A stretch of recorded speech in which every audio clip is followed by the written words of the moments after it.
السلام عليكم ورحمة الله وبركاته. أهلا بيكم. النهاردة إن شاء الله هنعمل مع بعض بسبوسة الحلواني. هنعرف نعمل أحلى بسبوسة حلواني إن شاء الله تنفعكم جدا في الأيام العادية، وكمان في عزومات رمضان هتشرفكم جدا قدام ضيوفكم قدام حبايبكم. تابعونا لآخر الفيديو إن شاء الله عشان تعرفوا المقادير والطريقة الصحيحة إن شاء الله، عشان تقدري تعملي احلى بسبوسه تتحدي بيها اي حد ان شاء الله، احلى من بسبوسه الحلواني او زي بسبوسه الحلواني بالظبط ان شاء الله. هنسمي بسم الله الرحمن الرحيم، بس قبل ما نبدا في الوصفه بتاعتنا ما ننساش نعمل لايك للفيديو والشير للفيديو واشتراك في القناه ونفعل جرس التنبيهات عشان يوصلنا كل جديد من كل فيديوهاتنا ان شاء الله. نسمي بسم الله الرحمن الرحيم. عندي هنا نص كيلو من الدقيق البسبوسة، بالظبط 3 كوبايات من مجات الشاي او كوباية الشاي العادية اللي هي دي 3 كوبايات. عندي هنا كمان كوباية الا ربع من الحليب، حليب عادي بس يكون بدرجة حرارة المطبخ او حليب دافي ما يكونش ساقع متلج يعني. تمام. عندي هنا كمان نص كوباية من السمنة السايحة اهي، وما تكونش سخنة، تكون يدوب دافية كده. عندي هنا كمان كوباية من السكر الحبيبات الأبيض العادي. عندي هنا حوالي 3 كوب من الشربات التقيل بتاع الحلويات أو عسل تقيل الحلويات أو عسل جلوكوز أو عسل أبيض المتوفر عندك، أي حاجة عندك من اللي أنا قلت عليه ده. تمام كده. دي كده كل المكونات بتاعة البسبوسة بتاعتنا. نسمي بسم الله الرحمن الرحيم ونبتدي نحضر في الوصفة بتاعتنا. عندي هنا في الحلة او الكسرولة اللي هنحضر فيها الشربات. نحضر اول حاجة الشربات عشان الشربات عايزين يبرد معانا ياخد درجة حرارة المطبخ. انا عندي هنا في الكسرولة دي حاطة فيها معلقة من السمنة، هاخد عليها كوباية من السكر،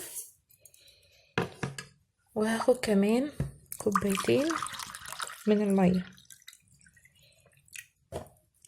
دي كده اول كوباية بسم الله.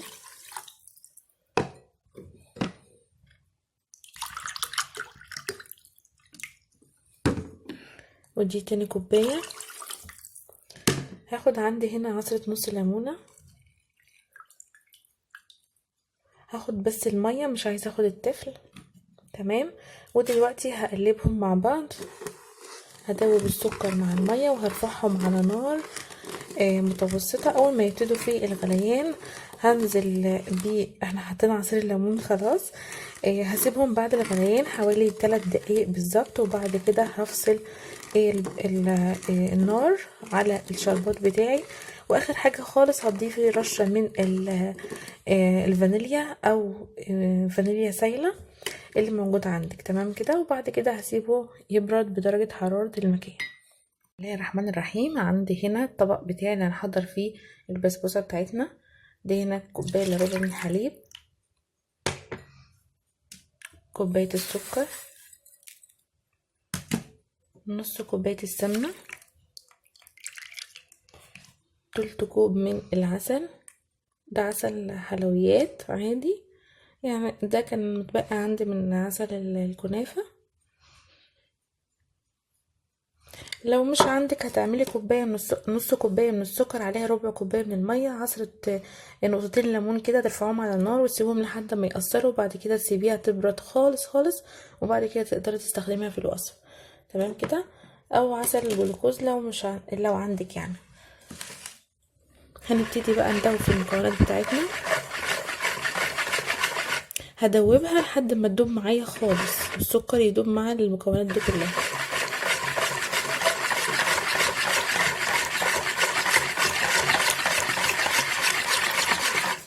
هاخد بس شويه من الفانيليا، فانيليا سايلة او او بودر،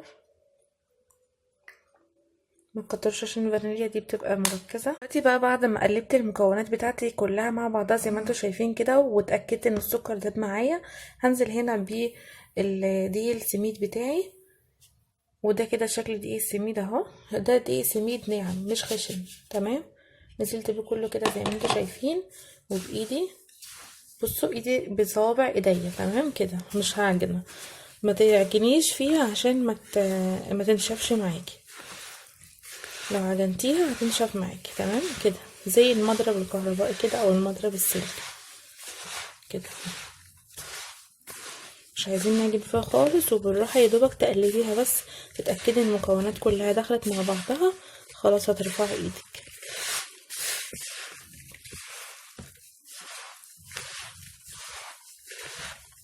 شايفين اهو، دي اهم خطوه لنجاح البسبوسه بتاعتك. بس اجيب من تحت كده عشان اتاكد ان اللي تحت كله اتقلب كويس معايا. بس كده خلاص تمام. شايفين ما قلبتهاش خالص، وده القوام بتاعها اهو زي ما انتوا شايفين، بتبقى مفرفطه كده.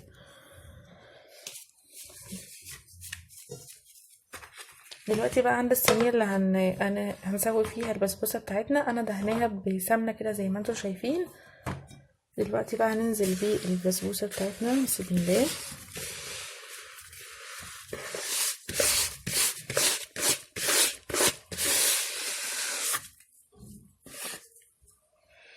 دي كده كل البسبوسه بتاعتي، هوزعها بس في الصينيه قبل ما افردها.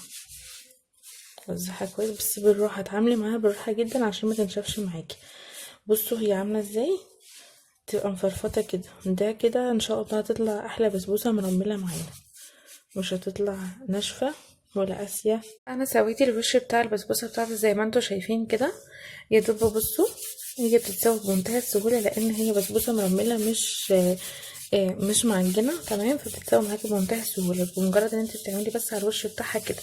تمام كده. بعد كده بنخبطها خبطتين 3 كده عشان نتاكد ان الوش اتساوى معانا تماما.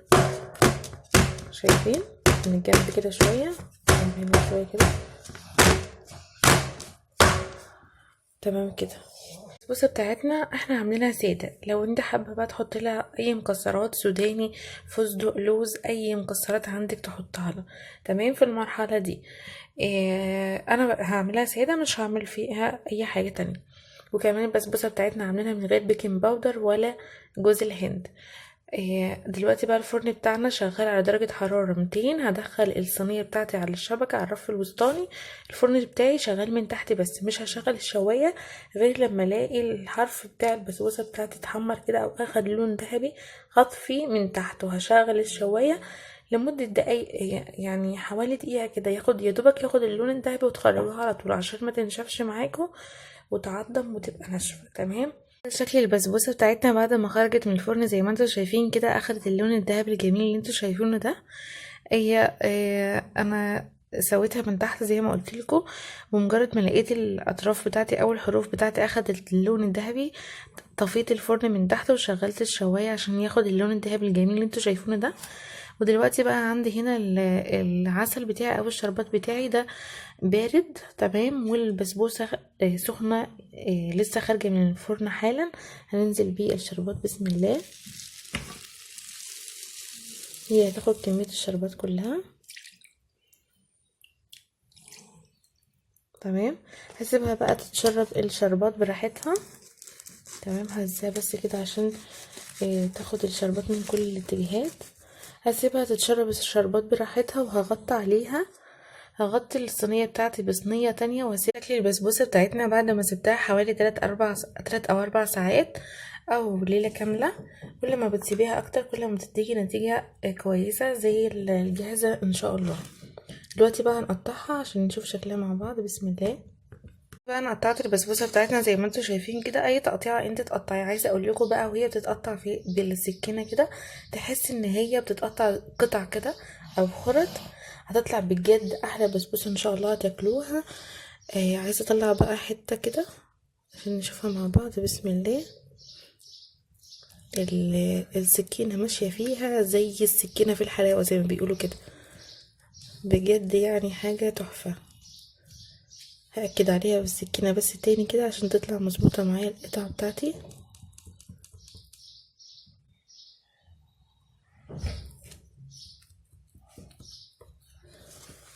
بسم الله.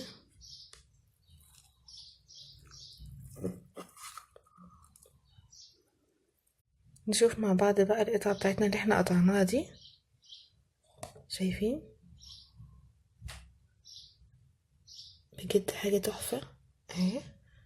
شايفين عاملة ازاي مرملة جدا القطعة بتاعتنا عاملة ازاي. شايفين شكلها من جوه طريه ومرمله، شايفين ازاي اهي؟ ده شكلها من قريب. انا عايزه اوريكم بقى القطعه التانية اللي انا بقطعها دي عشان تشوفها اكتر. شايفين عامله ازاي؟ حاجه كده جامده كده. شكل البسبوسه بتاعتنا بعد ما قطعتها زي ما انتم شايفين كده. شايفين القطعه بتاعتها عامله ازاي؟ بجد حاجه كده من الاخر تحفه، تحفه جدا جدا. القطعه بقطعتها كده زي ما انتم شايفين ومتماسكه جدا، وشكلها وريحتها بجد حاجه تاخد العقل، حلوه جدا زي الجاهزه. ان شاء الله هتعجبكم. عايزه بقى اوريكم القطعه اللي انا قطعتها كده قريب اهي.